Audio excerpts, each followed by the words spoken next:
అందరికీ నమస్తే. నేను మీ తిరుపతి.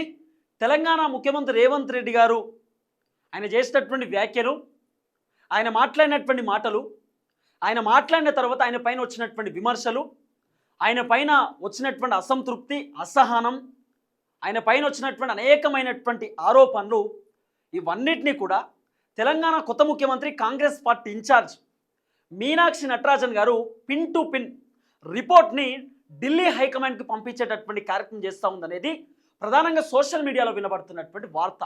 ఈ అంశంపైన చాలామంది రాజకీయ విశ్లేషకులు, సీనియర్ జర్నలిస్టులు కూడా మాట్లాడుతూ ముందుకు వస్తున్నారు. అయితే రేవంత్ రెడ్డి డిసెంబర్ 9వ తారీఖు 2023 నుండి నిన్నటి వరకు రేవంత్ రెడ్డికి సంబంధించినటువంటి పర్ఫార్మెన్సు, రేవంత్ రెడ్డి వ్యవహారము, రేవంత్ రెడ్డి ఒంటెత్తిపోకడ, రేవంత్ రెడ్డి చేస్తున్నటువంటి అంశాలన్నీ కూడా మీనాక్షి నటరాజన్ గారు పిన్ టు పిన్ అబ్జర్వ్ చేసే ప్రయత్నం చేసిందట. కాంగ్రెస్ పార్టీకి సంబంధించినటువంటి ఎమ్మెల్యేలు, ఎంపీలు, మంత్రులు, ఎమ్మెల్సీలతో డిస్కస్ చేసిందట. కాంగ్రెస్ పార్టీకి సంబంధించిన సలహాదారులతో మాట్లాడే ప్రయత్నం చేసిందట. ప్రభుత్వాధికారులతో మాట్లాడే ప్రయత్నం చేసిందట. అలాగే తెలంగాణ ప్రజలకు సంబంధించినటువంటి ఒక రిపోర్ట్ని తీసుకొచ్చేటటువంటి కార్యక్రమం చేసిందట. అంటే తెలంగాణ ప్రజలు రేవంత్ రెడ్డి పైన నెగిటివ్గా ఉన్నారా, పాజిటివ్ ఉన్నారా? ప్రభుత్వ ఉద్యోగులు రేవంత్ రెడ్డి పైన నెగిటివ్ ఉన్నారా, పాజిటివ్ ఉన్నారా? కాంగ్రెస్ పార్టీలో ఉన్నటువంటి ఎమ్మెల్యేలు, ఎంపీలు, మంత్రులు, ఎమ్మెల్సీలు రేవంత్ రెడ్డి గారి పైన పాజిటివ్ ఉన్నారా, నెగిటివ్ ఉన్నారా?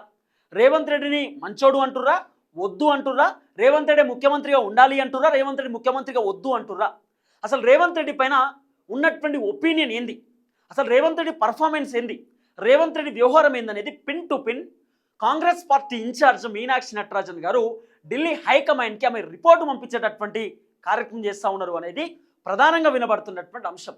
వాస్తవానికి మీనాక్షి నటరాజన్ గారు తెలంగాణ రాష్ట్రానికి రాకముందు నుండి 6 months నుండి 6 నెలల నుండి తెలంగాణ రాష్ట్రానికి సంబంధించినటువంటి ప్రభుత్వం, ఈ గవర్నమెంట్ పైన ప్రత్యేకమైనటువంటి ఆమె దృష్టి పెట్టే ప్రయత్నం చేసిందట.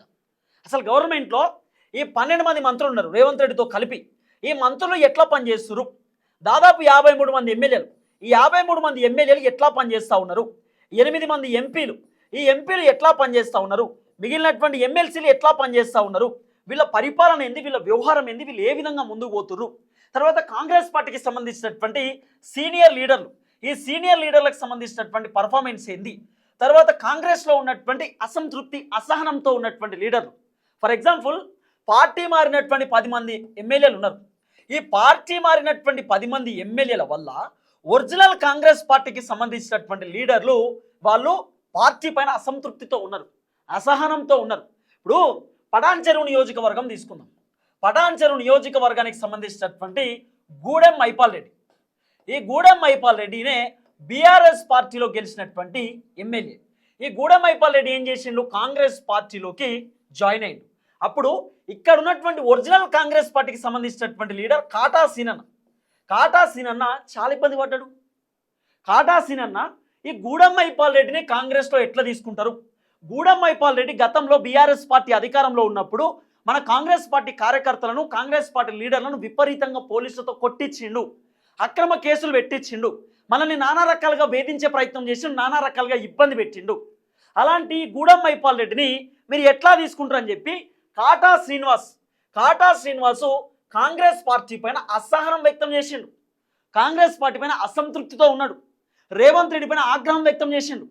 కాటా శ్రీనివాస్ ఏకంగా పిసిసి అధ్యక్షుడు మహేష్ కుమార్ గౌడ్ ఆఫీస్కి వెళ్ళి మరి ఆయన ప్రశ్నించే ప్రయత్నం చేసిండు. అంటే పార్టీ మారినటువంటి ఎమ్మెల్యేల వల్ల ఒరిజినల్ కాంగ్రెస్ పార్టీకి సంబంధించినటువంటి లీడర్లు నానా రకాల ఇబ్బంది పడ్డారు. మామూలు ఇబ్బందులు కాదు, భయంకరమైనటువంటి ఇబ్బందులు పడ్డారు. తర్వాత జగిత్యాలకు సంబంధించినటువంటి ఘటన మీకు తెలుసు. జగిత్యాలలో సంజయ్ కుమార్ అనేటటువంటి ఎమ్మెల్యే, ఈ సంజయ్ కుమార్ కూడా బీఆర్ఎస్ పార్టీలో గెలిచినటువంటి వ్యక్తి. అక్కడ ఒరిజినల్ కాంగ్రెస్ పార్టీకి సంబంధించినటువంటి లీడరు ఎమ్మెల్సీ జీవన్ రెడ్డి ఉన్నాడు. జీవన్ రెడ్డి కాంగ్రెస్ పార్టీకి సంబంధించినటువంటి కీలకమైనటువంటి వ్యక్తి. ఈ జీవన్ రెడ్డి ఎట్లా తీసుకుంటారు ఈ సంజయ్ కుమార్ని? సంజయ్ కుమార్ గతంలో మమ్మల్ని ఇబ్బంది పెట్టిండు, టాప్ డిగ్రీ పెట్టి కొట్టించిండు, నానా రకాలుగా మమ్మల్ని టార్చర్ చేసిండు కాంగ్రెస్ పార్టీ కార్యకర్తలను. అలాంటి సంజయ్ కుమార్ని కాంగ్రెస్లోకి ఎట్లా తీసుకుంటారు? ఇది పద్ధతి కాదు కదా అని చెప్పి జీవన్ రెడ్డి కూడా పెద్ద ఎత్తున కాంగ్రెస్ పైన విమర్శలు చేసిండు. అసలు ఇది కాంగ్రెస్ రాజ్యమా, బీఆర్ఎస్ రాజ్యమా? జగిత్యాలలో అసలు ఎవరు రాజ్యం నడుస్తుంది? ముఖ్యమంత్రి రేవంత్ రెడ్డి, కేసీఆర్ అర్థమైతలేదంటూ కూడా మాట్లాడే ప్రయత్నం చేసిండు జీవన్ రెడ్డి. అంటే ఈ పార్టీ మారినటువంటి 10 మంది ఎమ్మెల్యేల వల్ల పెద్ద ఎత్తున ఒరిజినల్ కాంగ్రెస్ పార్టీకి సంబంధించినటువంటి లీడర్లు ఇబ్బంది పడ్డారు. ఈ అంశాన్ని కూడా ప్రత్యేకంగా మీనాక్షి నటరాజన్ గారు కొంత తెలుసుకునే ప్రయత్నం చేసిరట. ఇంకోటి చెప్పనా, ఈ పార్టీ మారినటువంటి 10 మంది ఎమ్మెల్యేలలో దాదాపు 6 నుండి 7 మంది ఎమ్మెల్యేలను రేవంత్ రెడ్డి స్వయంగా పిలిచినట్ట. స్వయంగా రేవంత్ రెడ్డి మీరు కాంగ్రెస్లోకి వస్తే బాగుంటుంది అని రేవంత్ రెడ్డి చెప్పిండు అనేది ఒక చర్చ. ఇప్పుడు పోచారం శ్రీనివాస్ రెడ్డి ఉన్నాడు. పోచారం శ్రీనివాస్ రెడ్డిని రేవంత్ రెడ్డి కాంగ్రెస్ పార్టీలో ఆహ్వానించినట్టు, రమ్మని చెప్పిండట. తర్వాత కడియం శ్రీహరిని కూడా రేవంత్ రెడ్డి కాంగ్రెస్లోకి రమ్మని ఆహ్వానించిందట. తర్వాత గూడెం మైపాల్ రెడ్డిని కూడా రేవంత్ రెడ్డి రమ్మన్నాడు అనేది ఒక చర్చ ఉంది. తర్వాత దీనిలో దానం నాగేందర్ని కూడా రేవంత్ రెడ్డి రమ్మని చెప్పిండట. చేవేలకు సంబంధించినటువంటి కాలే యాదయ్యని కూడా రేవంత్ రెడ్డి రమ్మని చెప్పిండట. సంజయ్ కుమార్ని కూడా రేవంత్ రెడ్డి రమ్మని చెప్పిండట. ఇవన్నీ కూడా నడుస్తున్నాయి. రేవంత్ రెడ్డి బీఆర్ఎస్లో ఉన్నటువంటి ఎమ్మెల్యేలను లాక్కున్నాడు, రమ్మని చెప్పిండు. మరి అక్కడ ఉన్నటువంటి కాంగ్రెస్ పార్టీ నాయకుల పరిస్థితి ఏంది అనేది ఇప్పుడు పెద్ద చర్చాంశకంగా మారింది. ఆ అసంతృప్తి అసహనంతో ఉన్నటువంటి లీడర్లతో కూడా మీనాక్షి నటరాజన్ గారు ఒక రిపోర్ట్ తీసుకున్నారట. మేము చెప్పినా రేవంత్ రెడ్డి వినలేదు, వద్దని చెప్పినా కూడా ఆ ఎమ్మెల్యేలను తీసుకున్నాడు, మా పరిస్థితి ఏంది అని చెప్పి మీనాక్షి నటరాజన్ గారితో ఆ పార్టీలో అంటే ఒరిజినల్ కాంగ్రెస్ పార్టీ లీడర్లు ఎవరైతే బాధపడుతారో వాళ్ళంతా కూడా వాళ్ళ బాధని మీనాక్షి గారికి చెప్పుకున్నారట. తర్వాత సీనియర్ లీడర్లు కూడా మేము చెప్తే రేవంత్ రెడ్డి వింటలేడు, ఇష్టానుసారంగా ముందుకు పోతా ఉన్నాడు, ఎంత చెప్పినా పట్టించుకుంటలేడు, మా ఒపీనియన్లు షేర్ చేసుకున్నాం, మేము కొన్ని మాకు సంబంధించినటువంటి మాకు తెలిసినవన్నీ కూడా రేవంత్ రెడ్డికి చెప్పినాం, ఇట్లా చేస్తే బాగుంటుంది అట్లా చేస్తే బాగుంటుంది అని చెప్పి సజెషన్లు ఇచ్చినాం, కానీ ఆయన డేక్తలేడు, పట్టించుకుంటలేడు, ఇష్టానుసారంగా ముందుకు పోతా ఉన్నాడు అని చెప్పి సీనియర్ లీడర్లు కూడా మీనాక్షి నటరాజన్ గారితో చెప్పిర్రు అనేది ఒక చర్చ. తర్వాత కాంగ్రెస్ పార్టీ ఎమ్మెల్యేలకు రేవంత్ రెడ్డి అపాయింట్మెంట్ ఇస్తలేడు, రేవంత్ రెడ్డి పెద్దగా కలుస్తలేడు అనేటువంటి ఒక అంశం కూడా ఉంది. సో తర్వాత ఎమ్మెల్యేలు కూడా మీనాక్షి నటరాజన్ గారికి ఓపెన్గా చెప్పిరట, మేము పోయి కలుద్దాం అనుకున్నా కలుస్తలేడు, మాట్లాడదాం అనుకున్నా మాట్లాడే పరిస్థితి లేదు, పట్టించుకునే పరిస్థితి లేదు, మరి మేము ఏం చేయాలి చెప్పుర్రి అని చెప్పి ఇక్కడ కాంగ్రెస్ పార్టీ ఎమ్మెల్యేలు కూడా మీనాక్షి నటరాజన్ గారికి కంప్లైంట్ ఇచ్చారనే చర్చ ఉంది.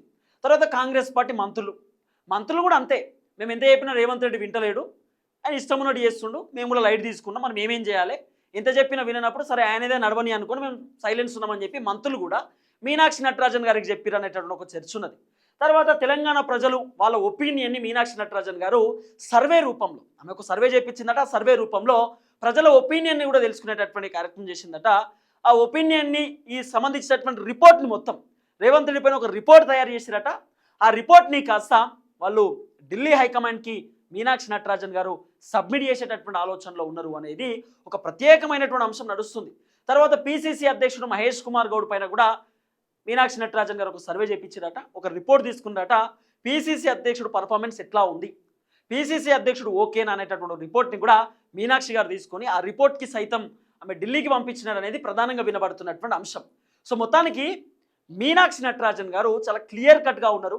రేవంత్ రెడ్డి పర్ఫార్మెన్స్, ముఖ్యమంత్రి స్థాయిలో ఉన్నటువంటి వ్యక్తి, ఆయన మాట్లాడాల్సినటువంటి మాటలు, ఆయనకు సంబంధించినటువంటి అంశం అన్నీ కూడా ఒక రిపోర్ట్ తీసుకుంటున్నది. ఆ రిపోర్ట్ని కాస్త pin to pin Delhi high command దగ్గరికి పంపించే కార్యక్రమం చేస్తూ ఉన్నారు. ఎందుకంటే రేవంత్ రెడ్డి గారు అతి త్వరలో ఆయన సీఎం సీట్ను కోల్పోబోతున్నాడు. ఈ సీఎం సీటు ప్లేస్లో ఉత్తమ్ కుమార్ రెడ్డికి ముఖ్యమంత్రి పదవి రాబోతుంది. ఉత్తమ్ కుమార్ రెడ్డి న్యూ సీఎం అనేటటువంటి ఒక చర్చ పెద్ద ఎత్తున సోషల్ మీడియాలో వైరల్ అవుతున్నది. స్వయాన రేవంత్ రెడ్డి మొన్న చెప్పిండు, ఆ ఉత్తమ్ కుమార్ రెడ్డి ముఖ్యమంత్రి బాధ్యతలు తీసుకున్న తర్వాతనే ఎస్ఎల్బీసీ టన్నెల్ పనులు నడుస్తున్నాయని చెప్పి ఆయన ఒక స్టేట్మెంట్ ఇచ్చింది. ఆ స్టేట్మెంట్ ఇప్పుడు సోషల్ మీడియాలో విపరీతంగా వైరల్గా మారింది. తర్వాత రాజగోపాల్ రెడ్డి కూడా ఉత్తమ్ కుమార్ రెడ్డిని ముఖ్యమంత్రి చేసిండు. రాజగోపాల్ రెడ్డి చెప్పిండు, ఉత్తమ్ అన్న నువ్వు ముఖ్యమంత్రి అయితే నా నాలిక మీద నా మచ్చున్నది, నువ్వే ముఖ్యమంత్రి అనేటటువంటి టైప్లో మాట్లాడిండు. తర్వాత ఢిల్లీ హైకమాండ్ కూడా ఎందుకో ఉత్తమ్ కుమార్ రెడ్డికి సీఎం సీట్ ఇస్తే బాగుంటుంది అనే ఆలోచనలో ఉన్నారు అనేది ఒక చర్చ నడుస్తుంది.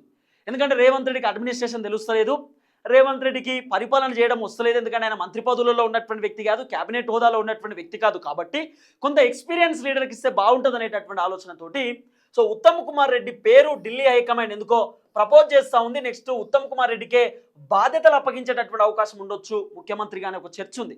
కానీ రేవంత్ రెడ్డిని ఉత్తగానే ముఖ్యమంత్రి సీట్లకి వెళ్ళి దిస్తే బాగుండదు కదా. రేవంత్ రెడ్డిని సీట్లకి వెళ్ళి దిస్తుర్రంటే ఒక సరైనటువంటి ఆన్సర్ ఉండాలి, సరైనటువంటి కారణం ఉండాలి. ఆ కారణం ఏంది? రిపోర్ట్. ఒక రిపోర్ట్ని తీసుకునేటటువంటి ప్రయత్నం చేస్తూ ఉన్నారట తెలంగాణ కొత్త ముఖ్యమంత్రి మీనాక్షి నటరాజన్ గారు. నేను కొత్త ముఖ్యమంత్రి అంట, ఎందుకంటే మీనాక్షి గారు తెలంగాణ రాష్ట్రానికి ఇన్ఛార్జ్గా వచ్చిన తర్వాత కాంగ్రెస్లో చాలా క్రమశిక్షణగా ఉన్నారు కొంతమంది.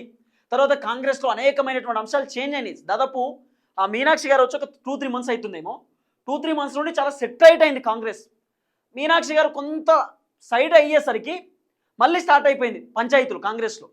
కాబట్టి మీనాక్షి గారు తెలంగాణ కొత్త ముఖ్యమంత్రి అంటే చాలా స్ట్రిక్ట్ లీడరు.